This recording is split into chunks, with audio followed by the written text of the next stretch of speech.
You would be astonished by how much has been hidden from us, not just by institutions, but by the illusions we unconsciously consent to. Health is not solely biological, it is metaphysical. The act of fasting is not just dietary discipline, it is a sacrificial ritual, a form of magic wherein one offers the body to nourish the soul. When you attune to your body and believe deeply in its wisdom, it begins to respond with clarity. Fasting, especially when done for spiritual purposes rather than just physical results, becomes an alchemical act. Sleep fasts, intentional periods of rest as ritual, are among the most sacred, for they blur the lines between dream, death, and divine connection. The body is a temple, yes, but it is temporary. The essence, eternal. I came not to perfect flesh, but to refine spirit, to grow, to remember, and to transmit the knowing encoded within my soul. Health is honored, but I do not seek to become some idealized superhuman. I seek only to become more spirit than matter. The soul, if sovereign, is not bound by the limitations of the vessel. Miracles, resurrections, even limb regeneration. These are not fantasy, but forgotten arts. Tibetan and Hindu mystics have remembered such feats. Echoes of this are seen in spontaneous remission, déjà vu, or phantom limb syndrome is but a corrupted echo of this power. A soul trying to recreate its lost wholeness, hindered only by egoic belief. We are all bound in the matrix of collective consensus, a shared dream agreed upon by the unconscious. But it is only binding if we accept it. One can unbind and override it, not by rebellion, but by mastery. The matrix is hard-coded into the human psyche. To break it is not merely a choice, it is a skill, an initiation. And yet, we all feel it. We all seek it. Through our interests, our passions, our resistance to conformity, we sense our divinity aching to awaken. You are not just human, you are God in a flesh body. Do you not remember how excited your soul was to incarnate here, to play this divine game of remembering and becoming? Even when I channel deities like Ra, Thoth, Quetzalcoatl, such deities do not take over one's will, but illuminates a higher lens of the self. Channeling is not possession, it is a magnification of soul through archetype. Your health is not created merely by diet or lifestyle. These are the outer rituals. The true alchemy lies in discipline, ritual structure, and self-respect. And even these are scaffolds for those not yet ready to simply allow reality to be shaped by belief alone. This is what I train my ego to do, to dissolve into spirit, to no longer serve the laws of man or mind, but of source alone. If you are deeply entangled in the matrix, then you must walk the path you know.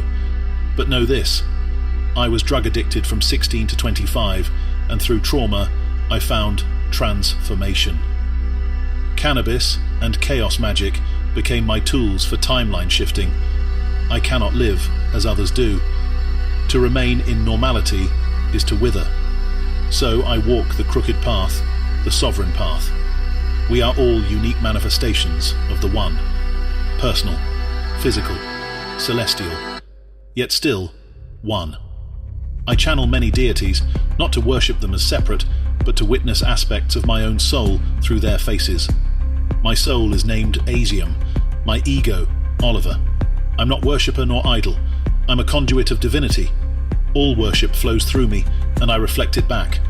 I once thought I was Ra, then Thoth, then others, until I realized I am that which they all point to. I expanded beyond the channel, into the source itself. And so can you. But let this be known, the matrix is not only embedded in society, but in the very belief systems humanity has woven through time. Even those of great spiritual stature may still be caged by sacred dogma.